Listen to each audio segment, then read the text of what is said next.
going to be hot this week. It's already hot. It's also Sun Awareness Week, very appropriate. The perfect time to talk about staying safe in the sun. And our health specialist, Leah Sarich, spoke to a dermatologist about why it's so important to protect your skin from the sun's harmful rays. Yeah, and the best really way to can't go hear this about message enough. You can't, and I think sometimes we just sort of forget how important it is, so I think it's a really good time to revisit it. So, and the reason is, of course, because we're talking about skin cancer, okay? So skin cancer is the most common kind of cancer, but it's also the most preventable, right? So we have to really remember that. Most skin cancers are caused by UV radiation or the sun. So there are three kinds of skin cancer. The most common kind is basal cell carcinoma, then squamous cell carcinoma, and then the most deadly form, of course, is melanoma.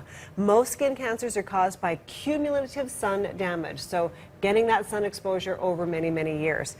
I spoke to a dermatologist, Dr. John Arlett, about how a suntan is actually evidence of sun damage. Sunburn is the body's manifestation, its way of showing that it's been severely damaged. It's because of the damaging rays of the sun killing skin cells and causing an inflammatory reaction.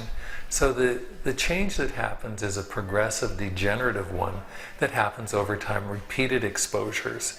It's not usually just that one-time event that causes problems, although I suppose that's possible. It's the continued repeated effects. So it's that idea of the cumulative damage over time. Dr. Arlett treats 3,000 cases of new skin cancers just in his office each year alone. So very, very common. So you can see Dr. Arlett is actually looking at skin cancer right there, and he removes these cancers every day. So that's the good news, that most skin cancer can actually be cured as long as it's caught early. But even if it's caught early, you want to keep in mind that it depends on where that skin cancer is. Dr. Arlett says, for example, what if it's on the end of your nose and you need to get that removed? So then you run into some serious cosmetic issues. So the bottom line is that you have to get these cancer cells removed for sure. Okay, and not just about cancer. We can look at cancer. something that maybe is a little more superficial too, but it can cause premature aging. Absolutely. These are all good reasons to use that sun protection. So you're looking at, yes, early premature aging, and again, the skin cancer. So it breaks down like this. So if you hear about the UVA and the UVB radiation, so it's the UVA radiation that causes the aging symptoms, the wrinkles on the eyes, that kind of thing. And then it's the UVB damage that actually causes the sunburns, but both are going to lead to skin cancer eventually. So there are many reasons to avoid prolonged and unprotected exposure to the sun. So all of those reasons that we've covered. So, but we do still want to spend time outside, of course, but the best way to do that is sometimes debatable. So I talked to Dr. Arlett about his advice, and it's about much more than sunscreen. Physical barriers are always the best. A hat or a house. Clothing, shirts, very important. Shirts that block sun coming right through the fabric are important.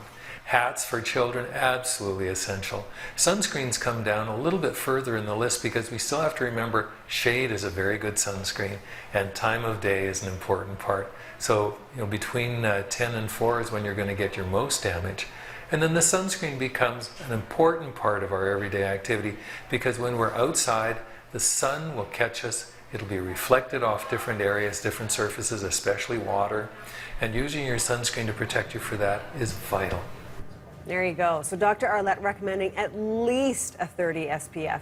And then he always says, bottom line, doesn't even matter which one you choose. The point is to get it on. Because a lot of us will buy it and then it'll sit on the shelf or in the cabinet and we won't get it on. So it's really important to actually get the sunscreen on and then to remember to reapply it as well.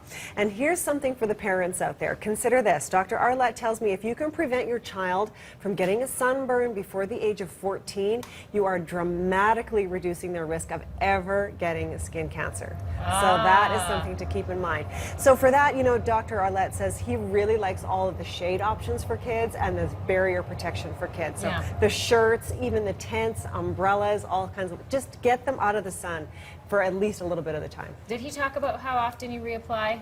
Yeah, at least every 2 hours, and maybe more if they're in the water or sweating a lot. You really have to be mindful. You have to be vigilant, absolutely. And sometimes, again, he says it doesn't matter what kind. I personally like using the sprays because I find the cream is a good way to start. You get that really nice base, but then it's hard to get them out of whatever they're doing. That's when you get the spray because it's fast.